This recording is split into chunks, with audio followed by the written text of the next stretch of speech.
This show kicks off like any other superhero origin story, where a normal teenager gets powers, learns to fly, picks a name, gets a suit, and starts dreaming about becoming a hero just like his dad. And then, as you finish watching the first episode, you're reminded that this is not that kind of superhero show. So today, we're breaking down the entire story of from Mark's first day as a superhero, all the way to the Viltromites hiding on Earth and the terrifying weapon that could end the war at the worst possible cost. And trust me, for a show called, a lot of people get absolutely destroyed.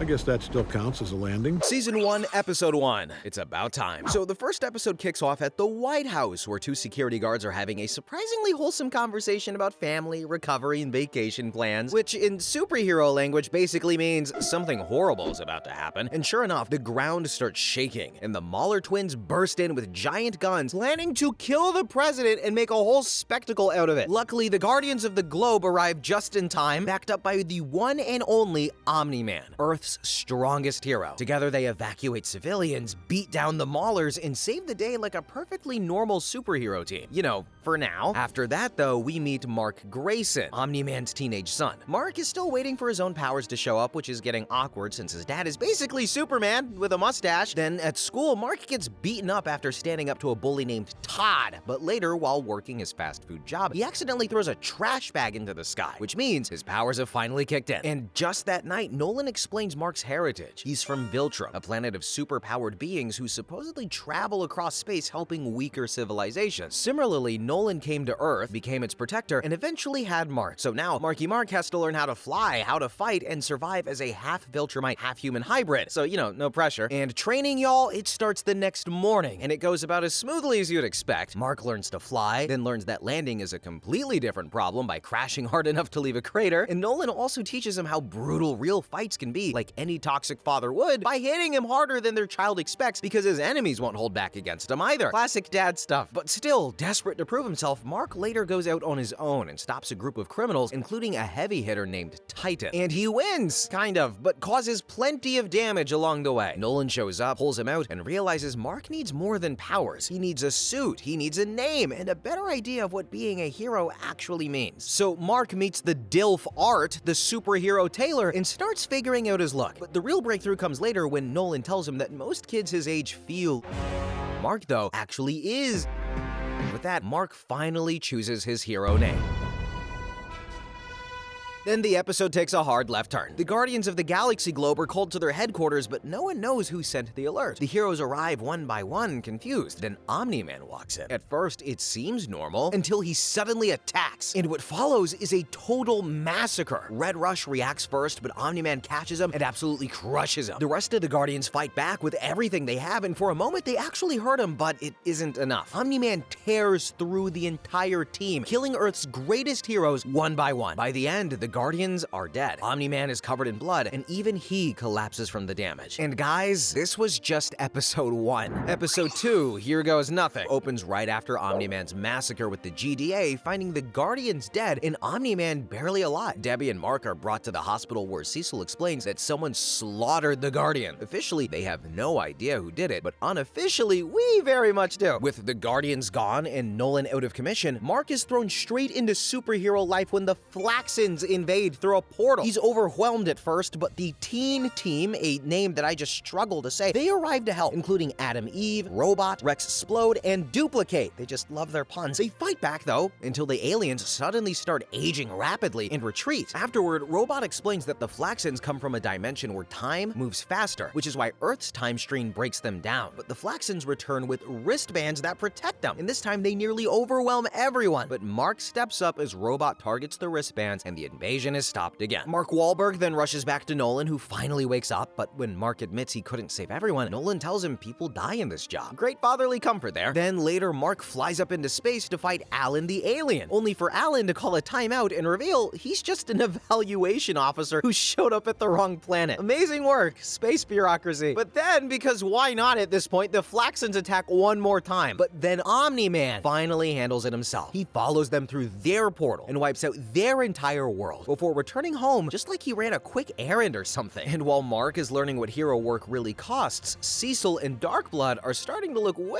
too closely at Nolan. Episode 3, Who You Callin' Ugly, begins with the world mourning the Guardians of the Glow. Omni-Man gives a heroic public speech about honoring their legacy, which is pretty bold coming from the guy who created the funeral in the first place. I bet he didn't even pay for it. But privately, the real burial happens underground, where Damian Darkblood continues investigating the massacre. Cecil, meanwhile, asks Robot to build a new Guardians team, and Robot starts by inviting Mark, who refuses, saying Omni-Man wants to train him personally, which, knowing Nolan, probably means punch him until he develops character or something. So Robot, he holds tryouts, and it immediately turns into superhero reality TV. Monster Girl beats up Rex after he insults her, Black Samson argues about experience, and Adam Eve quits after finding out Rex cheated on her with Duplicate. All three of her! Aw, snap! The final team, though, becomes Robot, Rex, Duplicate, Monster Girl, and Black Samson. Omni-Man watches from above and calls them pathetic, which is rude, but not completely unfair. Meanwhile, Mark tries having a normal study date with Amber until Cecil interrupts with a mission about Doc Seismic attacking Mount Rushmore. So Mark and Adam Eve head out and take him down together. Mark rushes back, apologizes to Amber, and somehow manages to save the day. But Eve, she later sees Mark and Amber kissing, which clearly stings because throughout most of the first season, she kind of develops feelings for him. But we'll get to that much later, because Mark's hero life and love life have just started to get messy, because, you know, that's what happens with superheroes. Then elsewhere, the Mauler twins are broken out of prison by a mystery benefactor, and the episode reveals Robot is involved for unknown reasons. Then Darkblood, the detective, visits Debbie Grayson, Mark's mother, and tells her Nolan's answers about the massacre, they don't add up. Debbie now starts to question the one person she trusted most, and with Nolan now under pressure from every direction, his perfect family life is about to get a lot harder to maintain. Episode 4, Neil Armstrong, eat your heart out. So episode 4 opens with excavators uncovering an ancient tomb and accidentally resurrecting a spirit named Kahor, which sounds important for now, but it's pretty much just a cursed side quest waiting for its turn. Meanwhile, Nolan keeps training Mark, flying him around the planet until they reach Mount Everest, where Nolan gives him another big speech about duty, sacrifice, and protecting Earth. Inspirational stuff, especially coming from that mustache, but it's also, if you ignore the whole secret murderer thing, then it really hits. Then back at home, Debbie is getting more suspicious. Olga, Red Rush's widow, says she believes the government is lying about the Guardian's death, and Nolan's dismissive attitude only makes Debbie doubt him more. Nolan notices Darkblood is still digging too, so he visits the demon detective and threatens him directly. Totally normal behavior for this guy, by the way. Then Cecil gives the family a new mission. NASA needs someone to protect a manned trip to Mars. Nolan refuses, so Mark volunteers. And while Mark heads into space, Nolan takes Debbie to Rome and tries to regain her trust, conveniently framing Cecil's suspicions as paranoia. Meanwhile, on Mars, Mark falls asleep, takes one little nap while watching the astronauts, and when he wakes up, he sees that they've been captured by Martians, who reveal the real danger, sequids. These are parasitic creatures that could threaten Earth if they escape, so Mark grabs the astronauts and gets them back to the ship, but one of them is secretly infected. Great. Space mission saved, but with an apocalyptic souvenir on board. Then back on Earth, Cecil exorcises Darkblood back to hell after planting evidence on him. But he also admits he knows Nolan killed the Guardian. He just needs to know why before making a move. And finally, Robot visits a secret lab with Rex's blood in a strange growing body, proving that while Nolan's hiding one nightmare, Robot is working on something himself. After Mars, Mark is back on Earth, but the whole normal life thing, it gets harder and harder to maintain. Episode 5, that actually hurt, then opens with him stopping a villain attack, only to show up late for Amber again, and at this point, superhero excuses are starting to sound a lot like boyfriend excuses. Red flag. Meanwhile, Titan is looking for a crime boss named Machine Head, who's played by Jeffrey Donovan from Burn Notice, so I like him. And Machine Head is stealing tech and roughing people up, even though he wants out. Machine Head, though, he makes it clear that Titan is too useful to quit, so he comes up with a plan and paints Invincible's name on a rooftop to get Mark's attention. Mark, he asks Daddy Omniman if he should help, but Nolan tells him the whole thing is beneath him. Debbie, she pushes back though, reminding him that saving lives is never beneath anyone, which is really just another reminder that Nolan's moral compass is very broken. While Nolan is away, Debbie uses the chance to search the house and find his bloodied Omni-Man suit hidden away. So yeah, her suspicions are officially no longer suspicions anymore. She literally got evidence. Then back to Mark, he decides to help Titan, and the two break into Machine Head's building. But Machine Head, he was expecting them, and he hired a whole lineup of super-powered killers, including my boy Battle Beast, the GOAT. He is a hero in this house, end of discussion. But the fight, it gets ugly fast, until the new Guardians arrive to help. But even then, Mark, Monster Girl, and Black Samson get absolutely wrecked before the team finally turns things around. Machine Head, he's arrested, but Titan reveals this was never just about freedom. system as he takes over the operation himself, using Mark to clear the path. So Mark does the right thing and still gets played. What a cuck.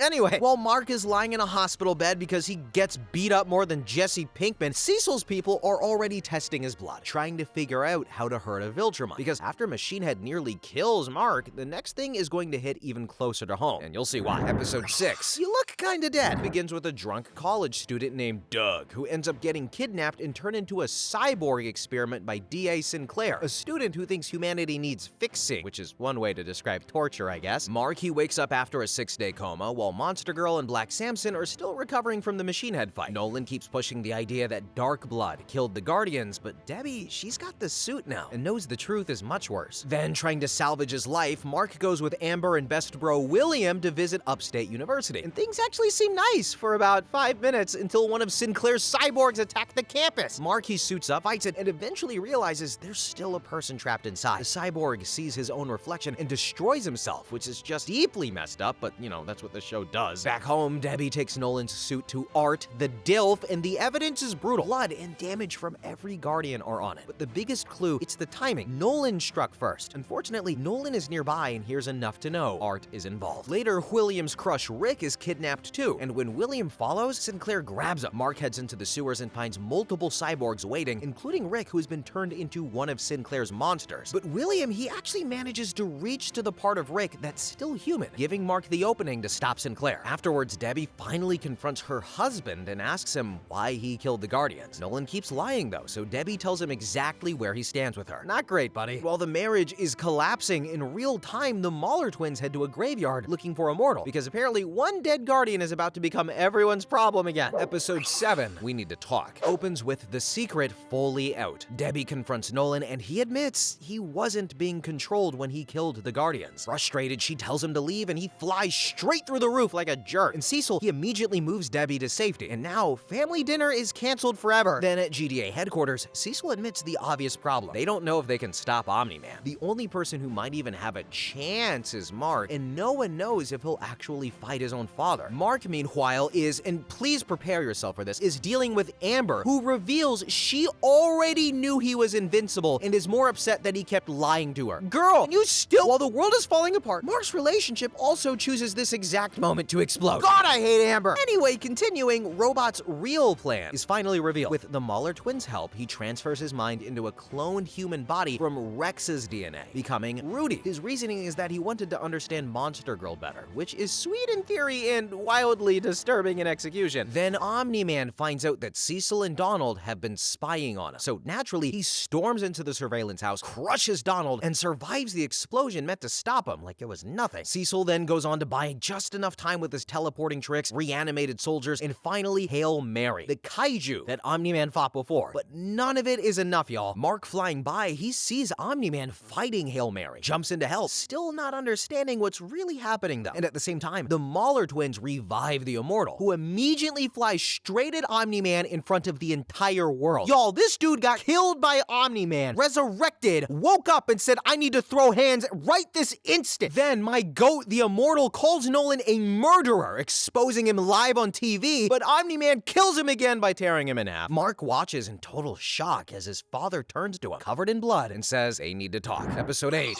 Where I Really Come From, finally gives Mark the answer he's been waiting for. And somehow, it's worse than anyone expected. Nolan admits he lied about Viltrom. His people don't help weaker planets, they conquer them. And Omni-Man was sent to prepare Earth for the Viltrom Empire. Mark, he obviously refuses to go along with this, but Nolan keeps pushing, telling him that Viltromite DNA makes him almost full-blooded, and that human lives are basically temporary. He even compares Debbie, Mark's mom, his wife, to a pet, which is probably not winning him Husband of the Year anytime soon. When Mark still rejects him though, because the pitch just didn't do it, Nolan decides to teach him through violence. And what follows, guys, is less of a fight and more of a one-sided demolition. Omni-Man drags Mark through the city, lets civilians die just to prove a point, and beats his own son into a bloody mess. But Mark refuses to break. Even after everything, he tells Nolan that after 500 years, he'll still have his father. And that finally cracks something inside Nolan. Memories of raising Mark hit him all at once, and instead of finishing the fight, Omni-Man flies away from Earth. Afterwards, Mark wakes up in the GDA care, while Debbie is left shattered by everything Nolan said and did. The new Guardians return to their old base and start cleaning the blood off the walls, finally stepping into to the role, the original team left behind. Later, Alan the alien returns, and Mark learns about the Coalition of Planets, an organization trying to unite the worlds against Viltrom. So even with Nolan gone, the Viltromite problem is nowhere near over. For now though, Mark decides to finish high school, because after getting beaten nearly to death by your alien-conquering dad, algebra is still on the schedule. Alright gang, so now we're at season 2, which opens with what looks like the nightmare version of Earth. Mark and Omniman are fighting the Immortal together, and this time, Mark is on his father's side. He crushes Immortal's head, helps enforce Viltromite rule, and the whole planet is basically a ruined dictatorship. But then we meet Angstrom Levy, a man who can open portals between dimensions, and it turns out this is just one alternate universe. In most realities, Mark joins Nolan, which makes our Mark the rare version who actually said no. Back in the main world, Mark is trying to move on after the Chicago incident. Nolan is officially dead, metaphorically speaking, and Debbie is barely holding herself together. And Mark throws himself into saving people because he still feels responsible for everyone who died during his fight with his dad. Meanwhile, Angstrom breaks the Mahler twins out of prison because they just can never die and hires them to build a machine that will connect his mind to countless alternate versions of himself. You see, his goal is to gather knowledge from every universe and use it to help people, cure diseases, solve disasters, maybe even stop evil Invincibles. So, good intentions wrapped in extremely dangerous science. Mark, he eventually tracks down the Mahler twins, but Angstrom's machine, it goes unstable during the fight. To stop the Mahlers from killing Mark, Angstrom blows it up, leaving everyone thinking that Mark caused the destruction. Back at home, Mark finds Debbie passed out at the table, then later learns he and Amber got into the same college, and for 1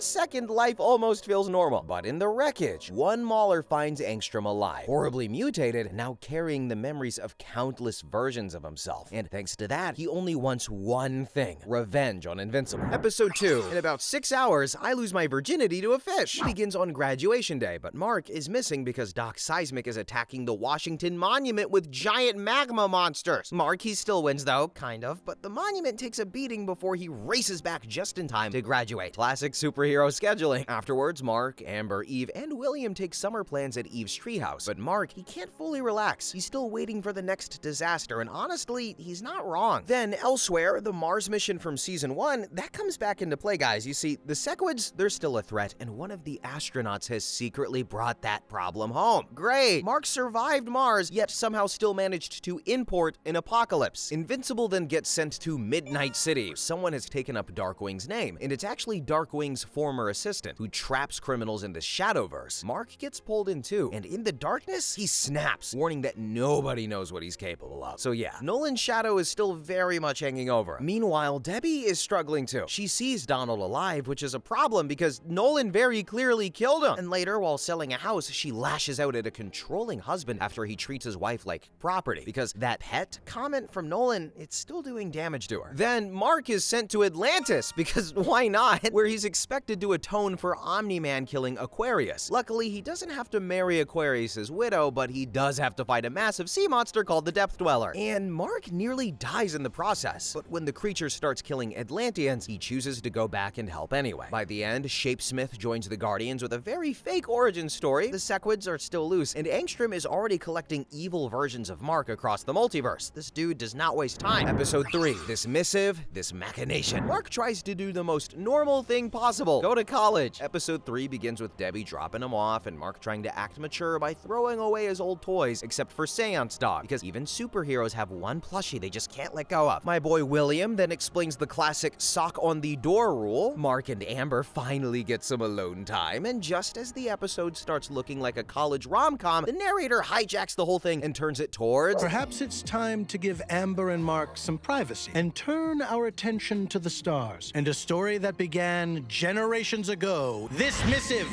this machination. Alan! We then learn Alan's backstory. His planet Europa, it was conquered by the Viltromites, so the Unopans joined the Coalition of Planets and created Alan to find someone who could actually fight them. Alan reports back about Mark, but the Coalition doesn't fully trust a half Viltromite, even if he did stand against his father. Thetis, the Coalition leader, suspects the Viltromites may have a mole inside the Council, but before Alan can do much about that, 3 Viltromites confront him. They want to know if Omni-Man really had a child on Earth and abandoned his mission. Alan, he refuses to talk, so they beat him nearly to death. Back on Earth, Rudy and Monster Girl go on a surprisingly sweet movie date, while Debbie joins a support group for spouses of superheroes. It goes well until she tells Theo the truth. Her husband was Omniman, the man who killed his partner, Green Ghost. And just like that, her safe space, it disappears. Then the real seance dog shows up because, I don't know, and reveals he's an alien named Nuelzot and begs Mark to save his planet, Thraxa. Mark, he goes, despite Cecil's warning, only to arrive and find the planet's king waiting for him. And of course, that king is Nolan. So Mark went to college for about 5 minutes and somehow ended up face to face with the father who almost killed him. Episode 4. It's been a while. Episode 4 fills in what happened to Nolan after he left Earth. He was in his sad boy era, drifting through space, and he almost gave up completely. And then he saved a group of Thraxans from a black hole, and instead of conquering them, they made him their emperor, which is one heck of a career pivot. Mark is relieved to see him alive, but that relief disappears fast. Nolan has a new wife, Andressa, and a new child, meaning Mark now has a baby brother. Naturally, Mark is furious, especially since Debbie is still suffering back on Earth, while Nolan has apparently been playing space dad with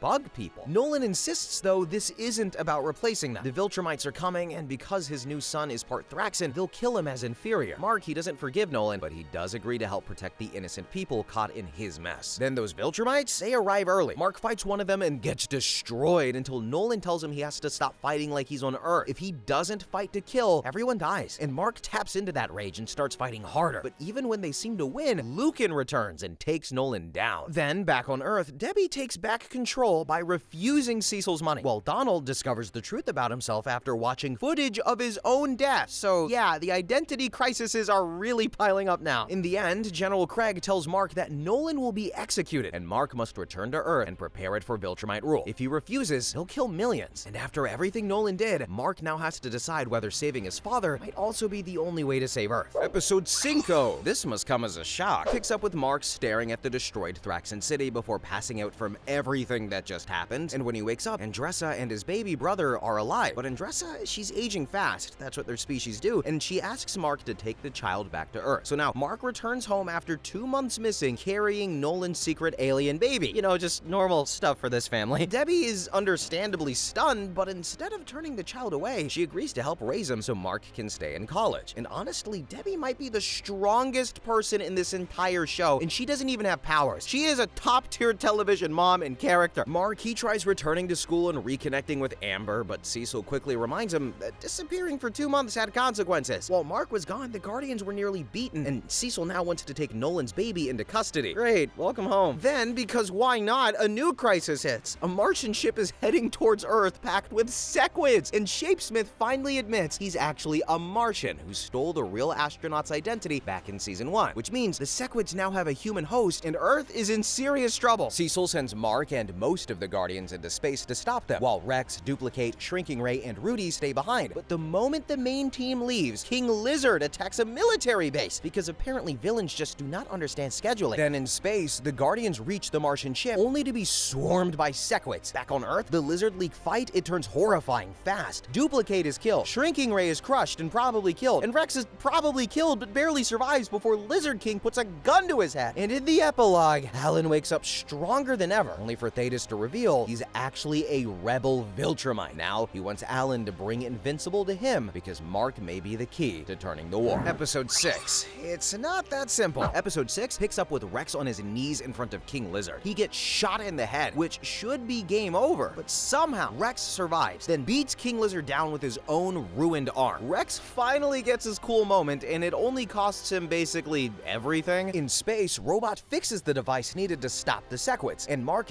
detonates it near the infected astronaut, freeing the Guardians and saving the Martians. But the Martians, they still want Shapesmith executed for what he did, but the Guardians are real ones and refuse, and they escape together, with Mark pulling off some ridiculous space flight strength to get everyone out. Then back on Earth, the team processes the damage. I mean, Kate is mourned, Ray and Rex are hospitalized, and Debbie names Nolan's baby Oliver, who is already growing way too fast because apparently this family didn't have enough alien complications already. Mark and Amber, they try to reconnect, but the distance between them is obvious. At the same time, Eve talks with Amber, while Mark talks with the DILF Art, and both conversations, they circle around the same problem. Mark's life will never be normal, no matter how badly he wants it to be. Then Art gives Mark Nolan's old sci-fi books, and Mark realizes they aren't fiction at all. They're clues from Nolan's real life, pointing towards possible weaknesses crises and the Viltromites. Alan then arrives on Earth and tells Mark about Thetis, the rebel Viltromite, while Nolan sits in prison, refusing to rejoin the Empire. And just when Mark starts getting answers, Angstrom Levy returns to the multiverse, which means Mark's problems are about to get personal again. Episode 7, I'm not going anywhere, starts with Mark and Amber at a superhero convention, trying to have one normal date. Naturally, that lasts about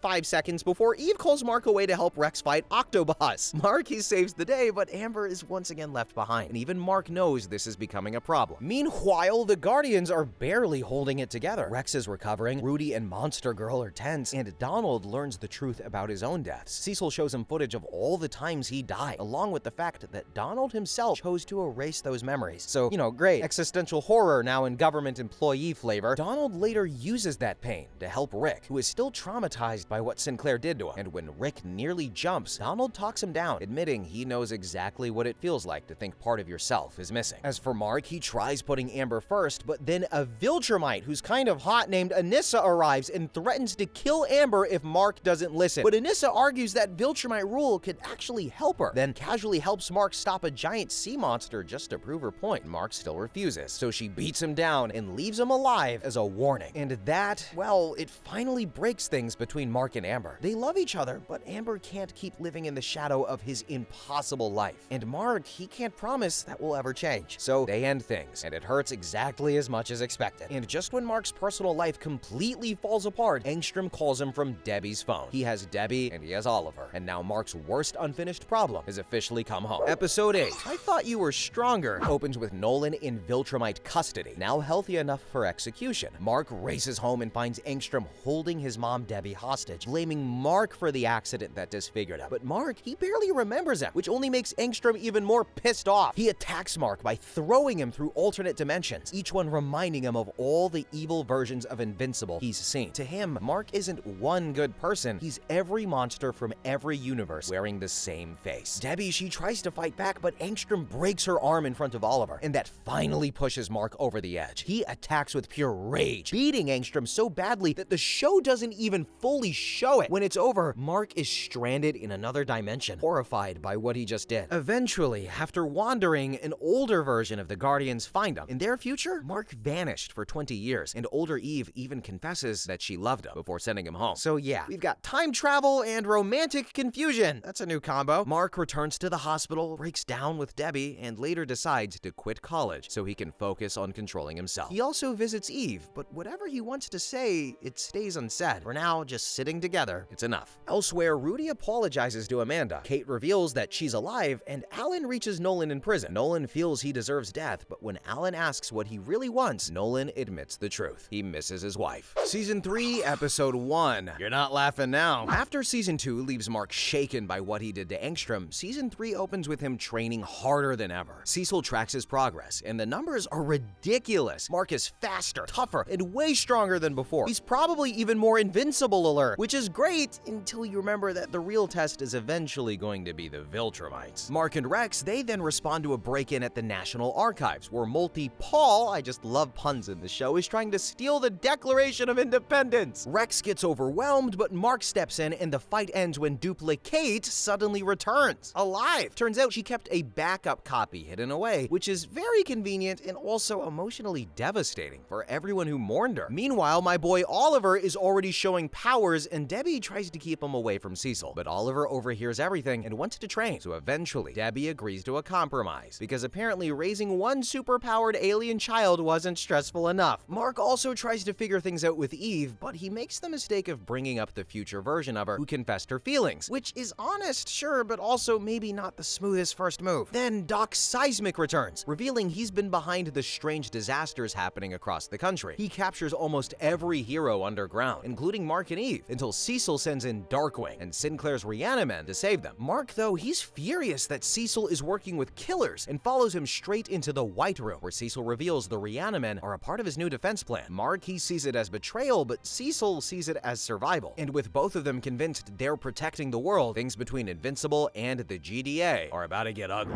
Episode 2, A Deal with the Devil, takes us into Cecil's past, back when he was still a field agent and got trapped with two villains, Knucklebuster and Force Fist. They unleash toxic gas, and Cecil sacrifices himself to contain it, saving thousands but losing most of his body in the process. process. Afterwards, Cecil keeps a patch of his original skin as a reminder that even when he wins, people still die, which is basically his entire worldview in one gross little mouth patch. But then things get even messier because why not? Cecil, he sees those same villains rebuilt and working for the government, and he decides that's a line he ain't gonna cross, and he kills them. But instead of being executed, he's thrown into prison, where he brings order to chaos so effectively that Radcliffe orders him the director job. The lesson? Apparently, if you survive prison politics hard enough, you get promoted. Then back in the present, Cecil tells Mark the world needs people like Darkwing and Sinclair because threats are getting worse. Mark refuses to accept that though, so Cecil activates the transmitter hidden in Mark's head and tries to bring him in. Mark, he escapes to Guardians HQ where the team sees Cecil torturing him and immediately splits over who's right. Robot blocks the frequency, Mark grabs Cecil, and for a moment, he sounds a little too much like Omniman. Not great. Mark though, he cuts ties with Cecil completely and warns him to stay away from his family. The damage is done. The Guardians fracture, some leave, and Cecil brings Darkwing onto the team anyway. So while Mark is trying not to become his father, Cecil is becoming the kind of man he once hated, and neither of them seems fully wrong, which is the worst part. Episode 3. You want a real costume, right? Episode 3 opens with two small-time criminals trying, failing, and eventually falling right back into crime. Mark, meanwhile, starts training my boy Oliver, who wants to call himself, wait for it, Kid Omni-Man. Yeah, no, Mark immediately shuts that down because, yeah, maybe naming yourself after the alien war criminal slash father is not great branding. And then Art the Dilf gives both brothers new suits, with Mark switching into a darker costume to match his new, more serious mindset. But Oliver's first real outing, it goes badly. During a prison break, he ignores Mark's orders and jumps into the fight with Kursk and Furnace, nearly getting himself killed. Mark saves the day, but has to remind him that watching and helping are not the same thing. At home, Mark also learns Debbie told her new date Paul about their identities, which is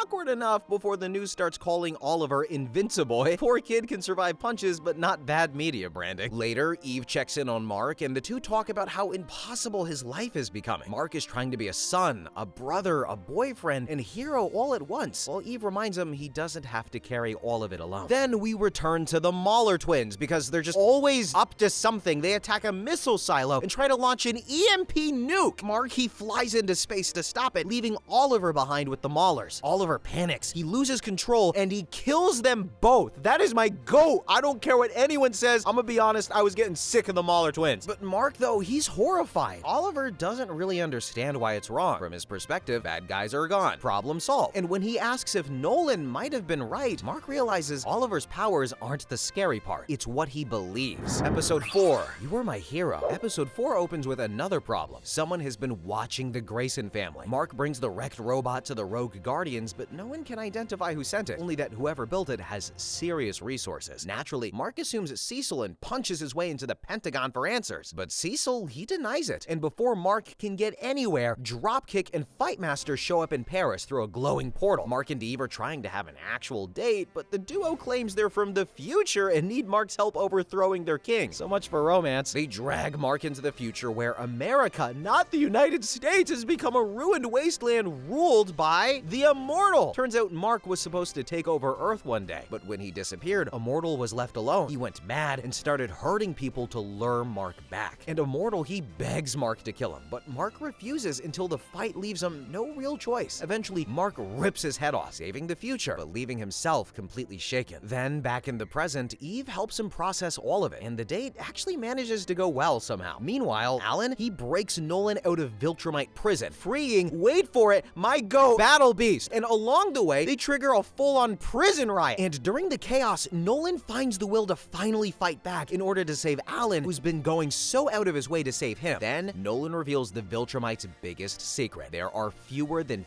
50 pure-blooded Viltromites left, which means the Empire can bleed, and maybe, for the first time, Nolan is ready to help make that happen. Episode 5. This was supposed to be easy. It starts with Multipol trying to break out of prison by multiplying himself until the cell literally bursts open. Clever plan, except Duplicate shows up afterwards and reminds them that all he did was add more years to his sentence. Sibling reunions going great so far. We then learn more about Paul and Kate's childhood. Their powers terrified their father. They were taken, experimented on, while Kate tried to fit into the system. Paul, he ran from it and eventually became an assassin for the Order. So yeah, not exactly a healthy family origin story. Meanwhile, Mark and Eve are getting serious enough to talk about moving in together and even starting Invincible Inc. to make money helping people. Debbie tries to play it cool, but you can practically see her soul leave her body at the idea of Mark moving out. Mark also follows Oliver one night and finds him using his powers with his friends. When bullies show up, Oliver doesn't hurt them though. He just pantses them at super speed. So I guess that's progress? Then Titan comes to Mark for help, explaining that the Order wants Multipole freed, and if Titan refuses, his family and neighborhood are in danger. Mark doesn't trust him, obviously, but the situation, it gets worse when Mr. Liu attacks the prison as a giant freaking dragon. Mark and Eve, they fight the dragon, who's a tough SOB. The prison, it breaks open, and Multipole escapes into chaos. But the whole thing, it was actually Titan's setup with Machine Head, who kills Liu's human body and takes control of the Order. Mark, he saves the day, sort of, but once again gets dragged into someone else's criminal chess game. What a cuck. And while he and Eve decide to slow things down, the consequences of Mark's fights are about to catch up with him in a much uglier way. Episode 6. All I can say is, I'm sorry. It opens by going back to Mark and Nolan's battle in Chicago in the first season, where thousands died in the destruction. One of those victims was Jessica Duvall, whose brother Scott has spent years begging for justice and getting absolutely nowhere. And that failure turns him into Powerplex, a man with electrical powers and a very personal hatred for Invincible. He trains with his wife and keeps calling Mark out, convinced that if the system won't punish Invincible, he will. Meanwhile, Mark and Eve supervise Oliver as he fights the elephant. And Oliver, he actually handles himself better this time. And, oh, that's my boy. Good job, Oliver. And at dinner, things are still awkward with Debbie's new boyfriend, Paul, who admits he isn't sure where he fits in with a family full of alien superheroes. And it's a fair question, honestly. Powerplex then first attacks Mark while he's busy, so Shapesmith steps in and gets badly hurt. Later, Powerplex targets the memorial itself, forcing Eve to fight him, while Mark learns the names behind Scott's rage, Jessica and Gretchen Duvall. Mark, though, he finally confronts him after Scott stages a kidnapping, but the fight, it spirals out of control. Powerplex absorbs too much energy and accidentally kills his own wife and son, turning his revenge mission into another tragedy. In prison, Mark tells Scott he remembers Jessica and Gretchen, but Scott is too broken to hear it. He still wants revenge. Mark leaves, carrying even more guilt than he did before. And y'all, if that wasn't enough though, Angstrom Levy is already gathering an army of alternate Invincibles, which means Mark's worst enemy isn't done with him yet. Episode 7. What have I done? Episode 7 brings back Angstrom, who knows exactly how to twist that guilt into a weapon. In the past, the technicians rebuilt him, and months later, Angstrom starts recruiting evil versions of Mark from across the multiverse. Soon, portals open across the world, and the alternate Invincibles begin tearing everything apart. Cecil counts at least 18 of them, and even though they may not be as strong as our Mark, that's not exactly comforting when 18 Invincibles are wrecking the planet at once. Oliver wants to help, and Debbie, she finally lets him go, warning him not to come home until it's over. Meanwhile, the variants hit prisons, cities, and even Guardians HQ, where Rex sacrifices himself to save the others. Ray sees the explosion, realizes he's gone. Eve is badly injured too, and Mark is so shattered that he stays by her side instead of fighting. By the time the world starts counting the dead, the number is already in the hundreds of thousands and expected to rise. Yeah, this is just not another superhero fight, guys. This is a global disaster. Eventually, Angstrom calls the variants back and demands they bring Mark to him. When they refuse, he portals them away himself, leaving only our Mark to face him. Mark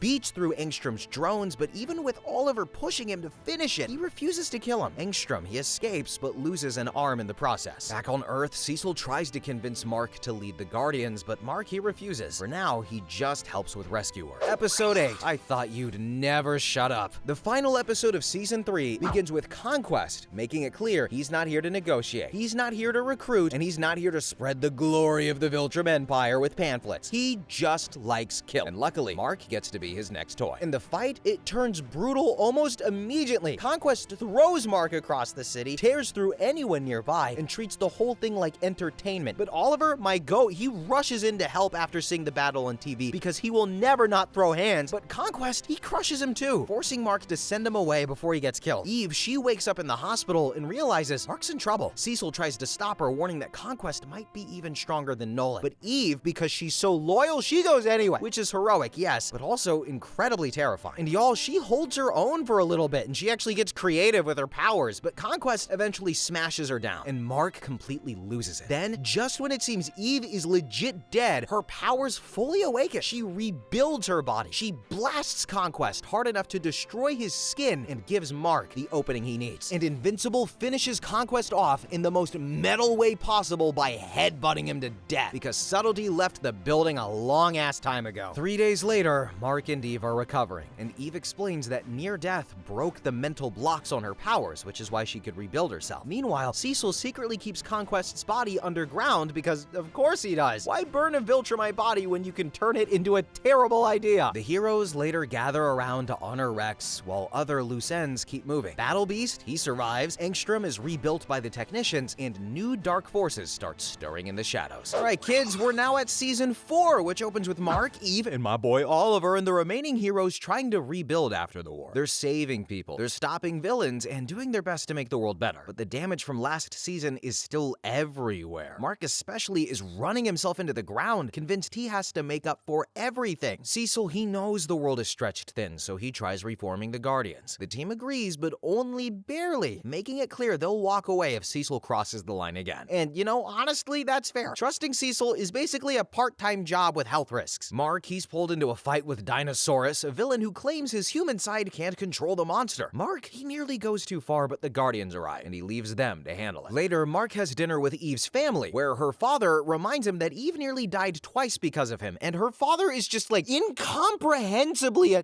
Can I say that on this channel? I don't know. But the words he's saying to Mark, they hit hard, especially since Eve's powers still aren't working properly after the Conquest fight. Then 2 disasters hit at once. Universa attacks a power station, threatening a massive meltdown, while the Sequids return through Russ and start spreading through the city. Cecil has to split the heroes fast. Mark and Eve fight Universa, while the Guardians handle the Sequids with neural disruptors and teleport darts. Eve manages to help stop the power crisis, but when Mark reaches Russ, he makes a shocking choice. Instead of waiting for the disruptor, he kills him outright. And for the first time, it feels like Mark made the easy call. Episode 2, I'll give you the grand tour. Episode 2 pulls back to where all of the Viltromite thinking really comes from. We flash to young Nolan, who really looks like Mark on Viltrom, teaching cadets about Emperor Argal, the betrayer, and the purge that supposedly made their people stronger. Very normal school lesson, and definitely not nightmare fascist gym class. Nolan is then tested by his own parents in brutal combat, passes, and prepares for his first assignment. But before that can happen, Viltromites start collapsing from a biological weapon designed to attack their DNA. I'm talking about the scourge virus. Billions die from this, and the few survivors hide the truth from the rest of the galaxy. And this is why Nolan was sent to Earth. The Viltromites weren't just conquering planets, they were searching for species compatible enough to rebuild their race, and humanity just happened to be the perfect match. Lucky us. Then, in the present, Nolan and Alan the alien reach Telescria, and they meet Thetis, or Optimus Prime, who reveals he is the betrayer himself. And even bigger, there are only around 50 Viltromites left, which means the Empire is terrifying, but not unbeatable. Nolan then gives Alan a list of weapons and weaknesses that could help turn the war, including Space Racer's Infinity Ray, Sinlac Beetle Poison, the Galdarians, Tech Jacket, who is not a fraud, and the Ragnars, creatures even Viltromites fear. So basically, the anti-Viltromite shopping list from hell. But Optimus Thetis, he has one final secret. He created the original Scourge virus, and now has an improved version that could wipe out every Viltromite alive. Nolan refuses to let him use it unless there's no other choice, then decides it's time to go get Mark. So while Nolan is finally preparing to fight his own people, Mark is still back on Earth, trying to figure out whether he's becoming too much like them. Episode 3, I gotta get some air, brings us back to our blue little humble abode where Cecil is worried about Mark after the Dinosaurus and Russ incidents. Donald, though, he still believes Mark is good, but Cecil has seen what trauma can do, and he's not exactly wrong to be nervous. The Guardians are dealing with their own issues too. Britt chews out Rudy for disobeying orders during the Sequid fight, but when Rudy coughs up a hidden Sequid in the showers, it becomes clear how close they all came to losing everything. And suddenly, Mark killing Russ doesn't feel quite as simple as it did before. Mark then meets Cecil, who warns him that killing changes people, while Sinclair awkwardly apologizes for his old experiments. Mark doesn't forgive him, obviously, especially since Cecil still sees the Reaniman as one of humanity's best weapons. Great workplace environment, right? Meanwhile, Titan, who's still around, is being hunted by Mr. Liu, who sends Magna attack after his family. Titan kills him and calls calls Invincible Inc. for help. But Oliver, my go, answers instead. And at the same time, the Flaxons, remember them? They launch another invasion, forcing Mark and the Guardians into a massive battle. Robot and Monster Girl, they enter the Flaxon dimension to destroy their emitter. But Rudy follows them in, and when the portal closes, all three of them are trapped. So yeah, saving Earth comes with a pretty nasty receipt. And also we just lost the smartest character. Mark, he then finally reaches Oliver, and together they fight Mr. Liu's dragon form. But when Mark turns his anger on Titan afterwards, Oliver talks him down. That moment pushes Titan back towards the Order, while Mr. Liu joins them too. Machine Head played them both. And as if things weren't complicated enough, Eve learns why her powers have been acting weird. She's pregnant. Episode 4.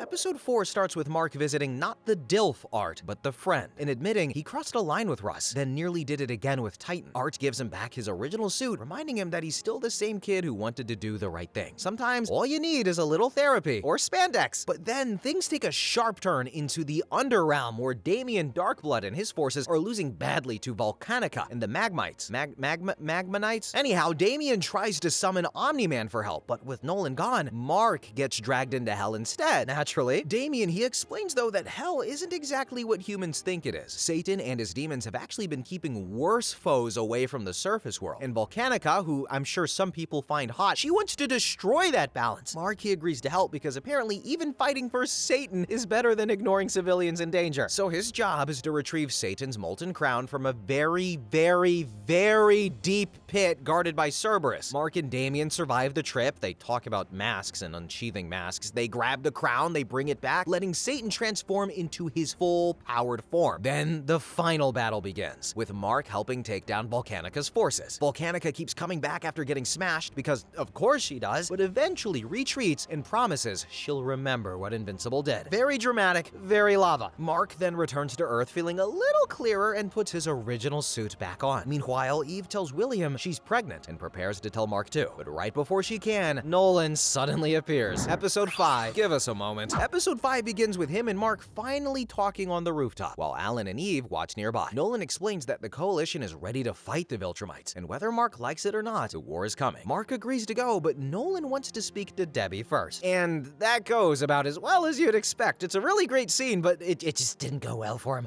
Nolan apologizes, but Debbie throws everything back at him. The lies, the affair, Oliver, the way he destroyed their life and still thinks he can just say sorry. Meanwhile, Alan recruits Tech Jacket, who turns out to be Zoe, a girl in alien armor fighting crime with help from her dad in orbit. And I would just like to say, Tech Jacket is not a fraud, okay? She's a support character. You play Overwatch, you play Marvel Rivals, you have support characters. And also, Earth apparently had another space-powered hero lying around. Convenient timing. But before leaving, Nolan also visits Art. I'm not gonna say it this time, but Art shuts him down fast, saying he only dresses heroes now, which hits, but fair enough. Eve still hasn't told Mark she's pregnant, knowing it might stop him from going. So Mark, Oliver, Nolan, Alan, and Tech Jacket head into space, with Oliver joining despite Nolan's objections. Mark reminds Nolan that this is his second chance to be a father. And shockingly, Nolan actually listens. Then the Venture comes under attack, and things go from tense to catastrophic. You see, earlier Conquest had awakened, left Earth, and he appears with the other Viltromites. He nearly kills Oliver and forces Mark into another brutal fight. Conquest rips into him badly, pulling his guts out. It's one of the most vile things I've ever seen. But Mark refuses to let go, holding on to him for, 20 minutes, and eventually chokes Conquest to death. Mark wins, barely, while Alan and the others hide in the wreckage. And with Conquest finally dead, again, the war is officially moving past revenge and straight into survival. Episode 6. You look horrible. It opens with Thetis declaring war on the Viltromites, while Thrag rallies his own forces with the usual "we're stronger than everyone" speech. So yeah, peace was never really ever on the menu. And Mark, he's alive now after killing Conquest, but he's in terrible shape and could take months to fully heal. Oliver, he's shaken too, especially when Nolan honors Conquest's death, because from Oliver's perspective, Conquest was a monster who nearly killed all of them. But with time to kill on the planet, Nolan starts training Oliver. At first it goes badly, mostly because Oliver overheard Nolan calling Andressa a mistake, and now wonders if that makes him one too. So no pressure on the parent recovery arc, Nolan. But eventually though, the two begin to bond while hunting creatures for food. Nolan admits he failed Oliver in every way a father can, but Andressa and Oliver were not mistakes. It's messy, painful, and honestly the closest Nolan has come to sounding human in a while. Meanwhile, Alan uses the war to escape towards the Coalition, and Space Racer helps turn the tide by blasting a Viltromite ship with the Infinity Ray. The Coalition, it makes real progress for once, but the Viltromites respond by targeting Telescria, hoping to kill Thetis and break the rebellion. Mark, he finally wakes up after months, and he, Nolan, and Oliver reach Telescria just in time to help. But the casualties, they're horrific. Worse, Talia discovers someone inside their base disabled the defenses and sold them out. Also, a lot of people thought she was the mole, but she was not. But the mole reveals Thraxa is returning to Viltrom to regroup, and Thetis sees one chance to end the war: attack the heart of the Empire itself. Episode 7,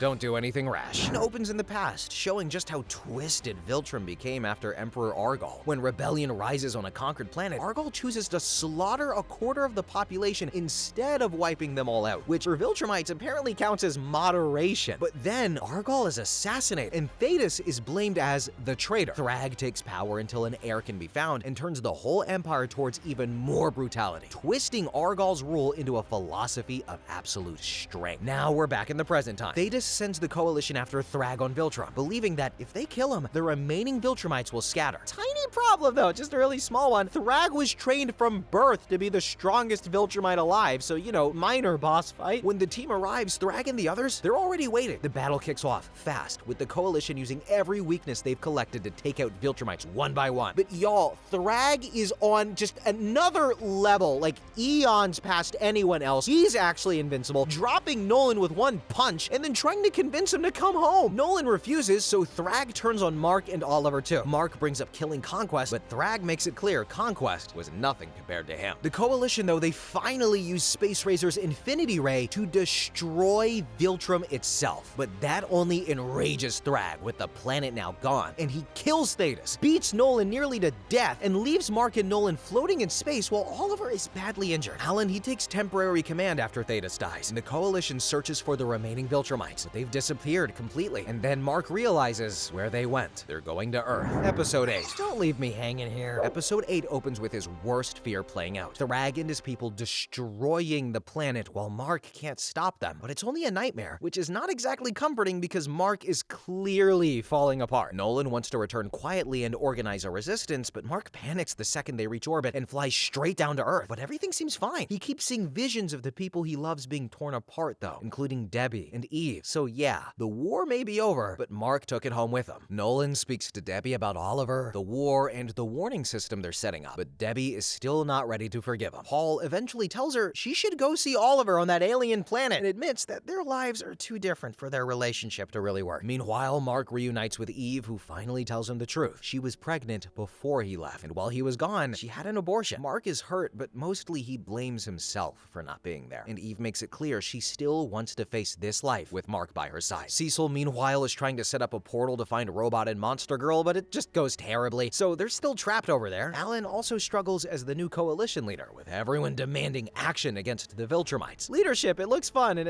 yeah, no, not really. Later, Debbie leaves the planet to go with Nolan to visit Oliver on Telescria because she's such a good mom, she will go across the galaxy to see her baby boy. Meanwhile, Mark asks Cecil for professional help. He knows he's not okay, and at least this time, he says it out loud. Then, during a quiet flight to take his mind off of things, Mark finally sees him. Thraxa. He's really on Earth. The Viltromites aren't attacking Earth, they're hiding there, blending into human society and using humanity to rebuild their race. If Mark or the Coalition tries to stop them, Thraxa promises billions will die. Mark, he wants to refuse, but there's no winning move here, so he reluctantly, under duress, accepts the truth, saving Earth by letting the Viltromites live inside of it. And as Thraxa leaves, Mark can only ask himself one thing: what has he done? In the mid-credits scene, however, Alan receives Thetis' final message, revealing a perfected scourge virus that could wipe out every single Viltromite, including Mark, Nolan, and Oliver, and anyone with similar genetics. Thetis wants Alan to use it, no matter the cost. So now the Viltromites are hidden on Earth, Mark is trapped inside of an impossible peace treaty, and Alan now holds the one weapon that could end the war and the Viltromites, by killing everyone Mark is trying to protect. We'll have to wait till season 5 to see what happens next. Jeff Bezos, throw some more money at the show, by the way. And y'all, if you made it this far, let me know what you think about the story, where it's gonna go next, and hit the subscribe button to show your support for the channel. It would mean a lot. But thank you all so much for watching, commenting, and have a good one. Bye-bye!